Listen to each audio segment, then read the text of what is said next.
Hey guys, welcome back to the channel, and today we're going to be reacting to more trends BTS has created. So we did the trends BTS has created. I guess this is kind of like part two, I'm assuming. So let's check it out. After releasing the compilation of trends BTS has created, I received many comments asking me to do a part 2, or just saying, you forgot about this one, you forgot about this other one. So I was finally able to compile even more trends BTS has created. Don't forget to watch the first part if you haven't already. Number 12, the ending fairies. What's that? The ending fairy is the ending shot of an individual member staring into the camera right after they Oh, finish their performance. And believe it or not, this is a very controversial topic that many take way too seriously, in why? my opinion. But one thing is for sure, BTS did not invent ending fairies, but they may have made it a trend, or at least they brought back to life a small old trend that went completely dead. Because since BTS incorporated an ending fairy pose in their Boy With Love choreography and started making fun of it, it's now expected for every single K-pop group to do an ending fairy they're breathing heavy though. That choreo hits hard. I know. shot after their performances. Number 11, English subtitles. BTS were the first Korean artists, or one of the first Korean artists, to add English subtitles to their music videos. Now it's basically Well, I wish everybody adopted this because not everybody puts English subtitles. A lot of groups do, but there's certain groups that they don't bother, which I guess they've lost. a rule for every Korean act to have English subtitles on their music videos. But pre-BTS's worldwide domination, it was not common at all. Psy even said in an interview, since BTS were rookies, they kept adding English subtitles in their music videos on YouTube. They were the only team who did it. So after watching it, I thought I should add them too. So that's how I started to add them in my videos. I think this was one of the multiple little things that BTS This is big. This is big. This is what allowed K-pop to become what it is today. Because without even, because a lot of people like BTS for their content of their music, because the lyrics have meaning.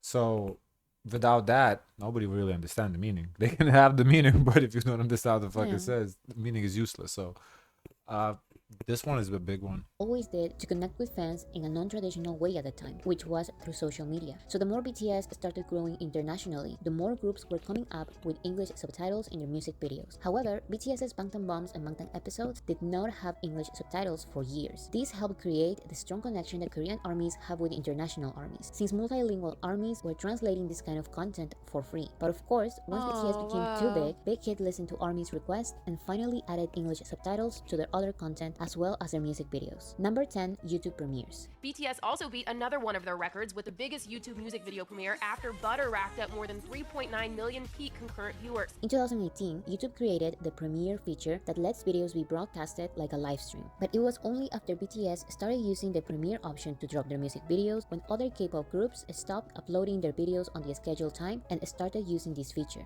Not many people use this feature in K-pop. I would say What's the purpose of it? Like, to get to create live? hype a Oh. little bit, I guess, because premiering. So, and you're live in the comments. I guess you can talk to the people watching it at the same time. I Yeah, see. but it's not too popular. I think Lisa uses it on her drops. Uh, and I think YG maybe with Body Baby Monster did it. It's not common at all. It's only like a handful of groups do that. I even remember armies being kind of worried because we were the guinea pigs of this new practice of connecting the comeback livestream and the music video premiere. We didn't know The downside of it is I think why a lot of smaller groups don't do it is I believe the people that watch it live they do not count towards the views. Yeah, so Really? like when you are huge like BTS, it doesn't matter how many a million people watch live. Who cares? A million less views. Oh no, big deal, you know. But for like a smaller group, if let's say 50K watch live, and they usually get 500K on a video, that's like 10% of people. That's not gonna count. So for appearance That's purposes, interesting. yeah. if we were supposed to close Because I've tried it too. Whenever we would get like the I don't know 5 7 people in the video, when the premiere is over, it shows views shows zero. It doesn't show like the 7 people watched it. one link and open the other one immediately. Now we know that you don't have to do anything. YouTube will take you to the music video premiere immediately after the comeback livestream finishes. So after BTS started using the premiere feature successfully and actually broke the record of concurrent viewers on a YouTube premiere, it basically became a rule for every K-pop act as well as other worldwide artists to premiere their music videos. Number 9, comeback maps. It is divided in 4 phases, just like Even worldwide artists, it's not really common. I disagree with this one. I'm not disagreeing the fact that BTS used it or that they broke records. I just don't think it became adaptable. the 4 versions of the album. It has the dates for when they plan to release content. Who does use it is Latin artists. Latin artists do use it when they draw, like the Argentinian, Mexican artists. They do use It's it. so odd to me that it doesn't count towards your views, though. It's like, what's the point? I mean, you still get paid for the ads though, so it's just only like for your ego purposes, I guess. Oh, I guess.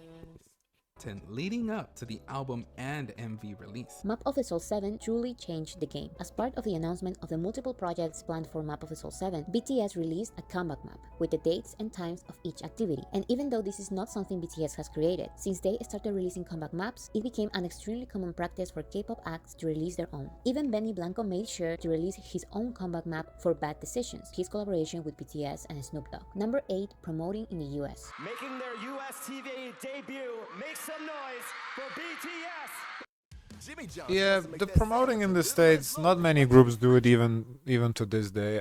Hybe does it. Hybe is the people that do it because they have connections, I guess, through BTS. BTS helped them build connections. And also, the Blackpink girls with their solo acts do it.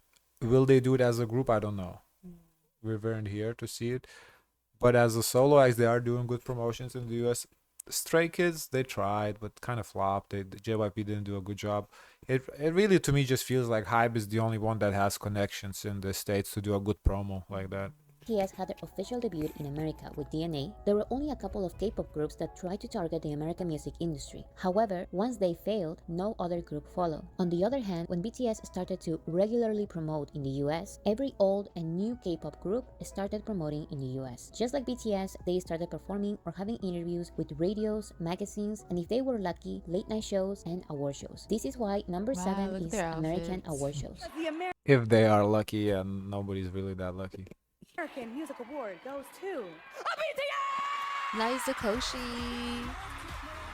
This may be a weird one, but since BTS started getting nominated and winning at the big American award shows, other award shows made it kind of a trend to nominate K-pop groups to special K-pop categories. Yeah, I would say what they did is they probably invented, if you want to, not invent, but they introduced the K-pop category. That I think it was them who did that. To invite random K-pop groups to their ceremonies. Some K-pop groups even invite themselves to the red carpet and then leave before the ceremony starts because they are not even nominated. Number 6, pre-release singles.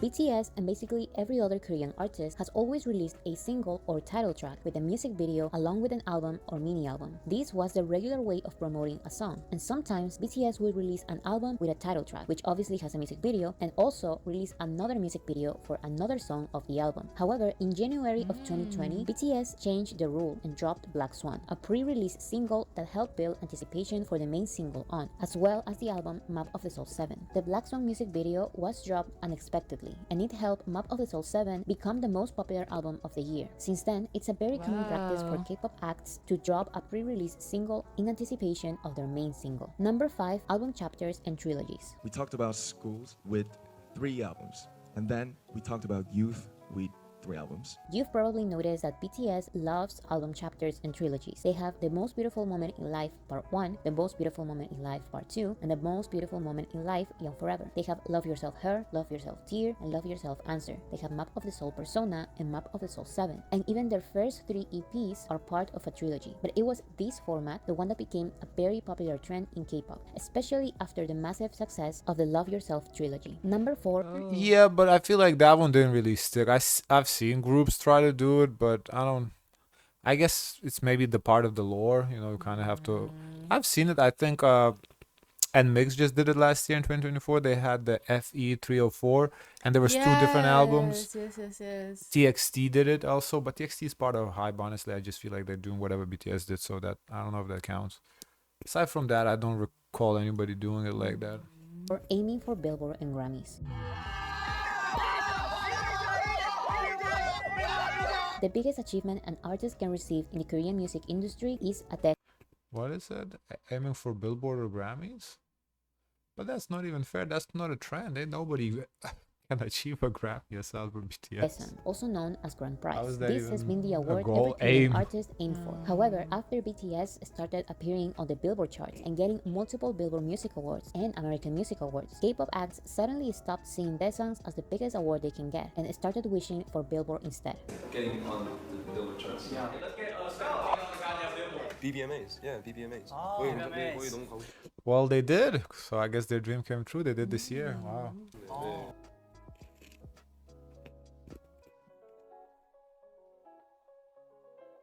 Wow. 17 does deserve a little more time. I feel like their song with DJ Khaled should have popped off a Pop off little more. bit more than it did. I don't know what people didn't like about it. I felt it was a good song.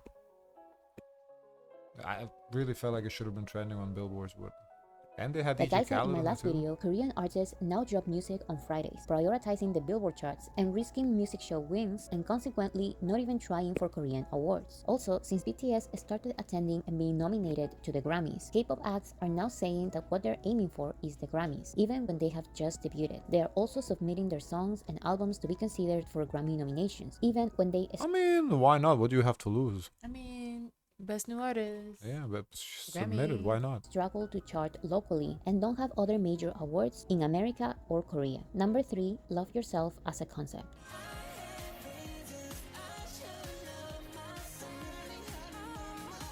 I will soon drop a video about the problem with concepts in K-pop. But since BTS released Love Yourself, one of their most successful trilogies and the one that converted them into worldwide icons, multiple K-pop acts started using self-love and self-acceptance as a concept.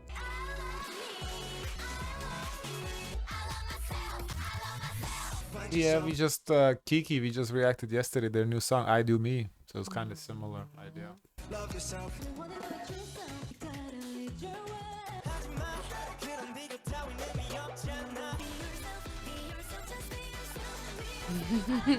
It's crazy to put them all together. The only thing is, it comes off so fake in K-pop when they say, because we know they can't be themselves even. So why were you singing about being yourself?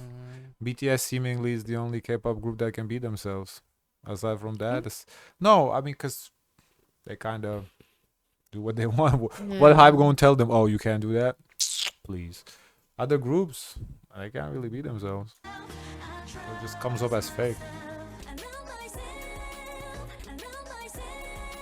As I began to love myself, I realized all my pains came from trying to be someone else. I face my true self. I don't care what the others call me. Express yourself. Some, of course, are very thoughtful, and BTS may truly have inspired others to talk about these topics. But I just think it's funny how multiple groups started using the exact same phrases BTS uses and treat the love yourself message as a concept that lasts only for an era, and then they move on and never talk about it ever again. This person commented in my last video. A sub-trend to this is the emphasis of psychological concepts such as self and persona. It is certain that this stems from Namjoon's own extensive knowledge and interest for these subjects, and that's why no one before BTS has really paid attention to this concept until recent years. Number 2, characters.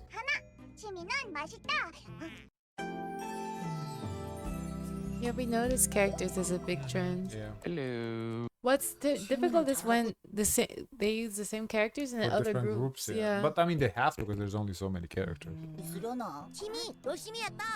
BTS were the first group to create characters that represent them in a non-human version. These are like alter egos of each member. The first time they did this was in 2014, and they were called hip-hop monsters. These characters had their own webtoon and plushies. However, the ones who truly paved the way for all the other characters in the music industry were BT21. Unlike other groups that followed the trend, BTS did not only promote the BT21 characters. Each BTS member designed Wow, they can draw nice too. That's a real nice drawing. Okay. and created a background story for their own BT21 characters. This way, each of them represents each member. BTS were also the only ones to create a character that represents their fandom. I could only find 2 other groups that released characters before BTS. However, when these groups released their own characters, they were more like a digital or doll version of the members. These were a little closer to TinyTan, who in a way are the mini versions of BTS. On the other hand, BT21 are more than just online characters. They are very specific animal or non-human characters that represent the group and that are promoted in many ways. They have 3 seasons of a web series called BT21 Universe.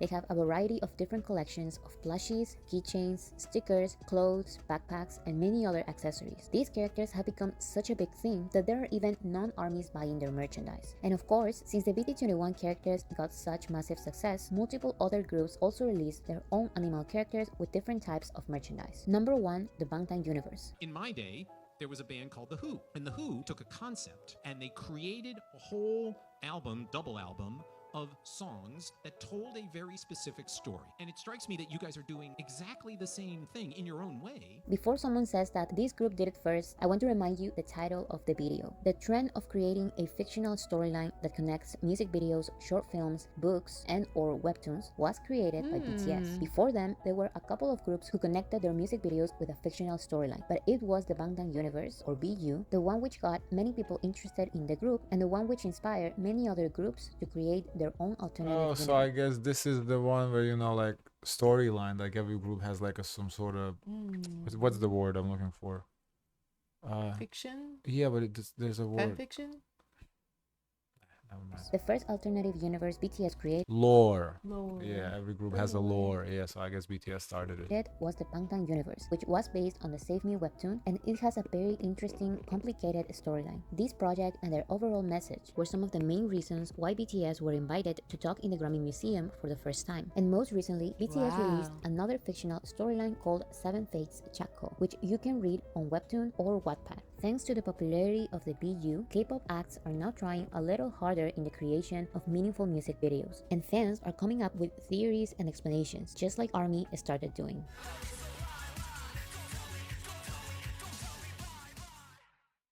That's pretty cool. Whoa. I'm more impressed every time we see these kind of videos. Guys, of course, let us know your thoughts. Don't forget to like, comment, and subscribe. Join the Discord. And as always, share as much kindness as possible.